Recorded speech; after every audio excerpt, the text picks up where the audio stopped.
27장. 우리가 이탈리아로 항해하도록 결정되자 그들은 바울과 다른 제수들을 율리오라고 하는 백부장에게 넘겼다. 그는 아우구스도 부대에 속한 사람이었다. 우리는 아드라뭇 대노가 모항인 한 배를 탔는데 그 배는 그곳을 떠나 아시아의 해안에 위치한 몇몇 항구에 기항하기로 되어 있었다. 그리고 우리는 바다를 향해 출항했다. 데살로니가 출신의 마케도니아 사람 아리스타고도 함께 탔다. 다음 날 우리는 시돈에 도착했다. 백부장 율리오는 바울에게 친절을 베풀어 그가 그의 친구들에게 가서 그들로부터 필요한 물건을 공급받을 수 있도록 허락했다. 우리는 시돈에서 다시 바다로 나왔다. 그러나 바람이 우리를 향해 불었기 때문에 우리는 바람을 피해 키프로스를 돌아 항해했다. 그 후 우리는 길리기아와 밤빌리아 앞바다를 지나서 루기아 지방에 있는 무라에 상륙했다. 이곳에서 백부장은 이탈리아로 가는 이집트 선적의 알렉산드리아호를 발견하고 우리를 그 배에 태웠다. 우리는 여러 날 동안 느리게 항해하여 어렵게 니도 앞바다에 도착했다.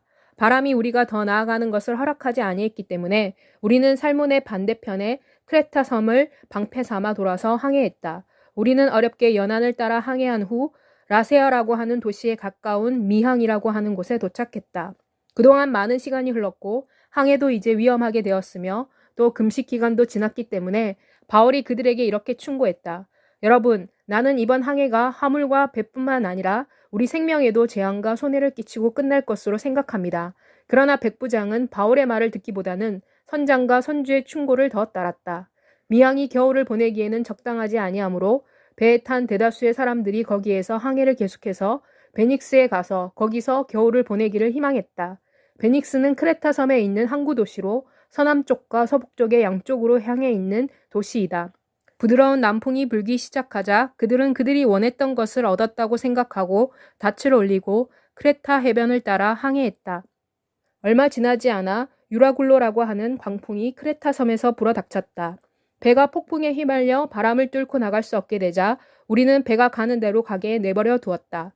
우리가 가우다라고 하는 작은 섬으로 바람에 밀려 항해할 때 우리는 어렵게 작은 구명보트를 안전한 상태에 둘 수 있었다.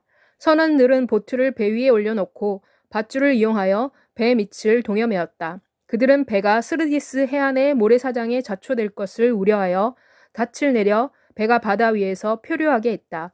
강풍이 우리를 너무도 난폭하게 몰아쳤기 때문에 다음날 선원들이 짐을 배 밖으로 내던졌다.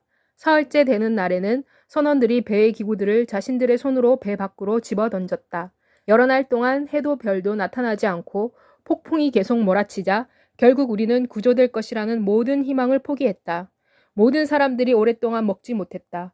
바울이 그들 앞에 서서 말했다. 여러분, 내 충고를 받아들여 크레타를 떠나지 말아야 했습니다. 그렇게 했었더라면 여러분이 이런 타격과 손실을 면할 수 있었을 것입니다. 이제 내가 여러분에게 촉구합니다. 용기를 내십시오. 여러분 중에 누구도 생명을 잃지 않을 것입니다. 다만 배만 파괴될 뿐입니다. 어젯밤 내가 속해 있고 또 내가 섬기는 하나님의 천사가 내 곁에 서서 이렇게 말했습니다. 두려워하지 마라 바울아. 내가 가이사 앞에서 재판을 받아야 하며 또 하나님께서 너와 함께 항해하는 모든 사람들의 생명을 내게 주셨다. 그러므로 여러분 용기를 내십시오. 나는 하나님께서 내게 말씀하신 그대로 될 것이라는 믿음을 가지고 있기 때문이요. 그러나 우리는 어느 한 섬에 자초될 것입니다. 10나흘째 되는 날 밤에 우리는 아직도 아드리아 해상에서 표류하고 있었다. 한밤중이 되었을 무렵 선원들이 배가 육지에 가까이에 이르고 있다는 것을 감지했다. 그래서 그들이 물의 깊이를 재보니 20오르기아였다. 얼마 후에 다시 재보니 15오르기아였다.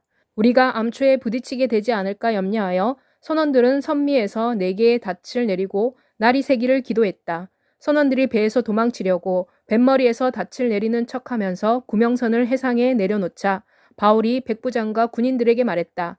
이 사람들이 배에 머물러 있지 아니하면 너희가 구원을 얻지 못할 것이다. 그러자 군인들이 구명선을 메고 있던 밧줄을 끊어서 구명선이 떨어져 나가게 했다. 날이 밝기 직전 바울이 모든 사람들에게 음식을 먹도록 권하고 이렇게 말했다. 여러분이 기다리고 기다리며 먹을 것이 없어 줄인 지가 오늘까지 10나흘이 되었소. 이제 내가 여러분께 음식 먹기를 권하오. 먹어야 살아남을 수 있어. 여러분 중에 누구도 머리카락 하나도 잃지 아니할 것이오. 이 말을 마친 후 바울은 빵을 들고 그들 모두 앞에서 하나님께 감사한 후 떼어 먹기 시작했다. 그러자 그들도 모두 용기를 내 음식을 먹었다. 배에 타고 있던 사람은 모두 276명이었다.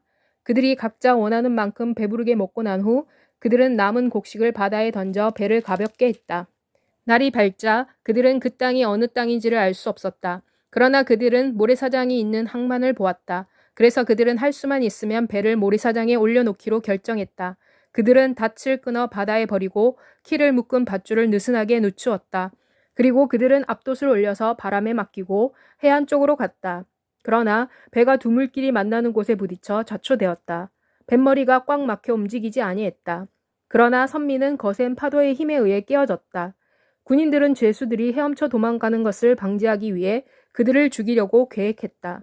그러나 백부장이 바울을 구하기 위해 군인들이 그들의 계획을 실천하지 못하게 했다. 백부장은 헤엄칠 수 있는 사람에게 명하여 먼저 배 밖으로 뛰어내려 육지로 가게 했다. 남은 사람들은 혹은 널조각 혹은 배에 부서진 조각을 타고 육지로 가게 했다. 이렇게 하여 모든 사람이 안전하게 육지로 올라갔다.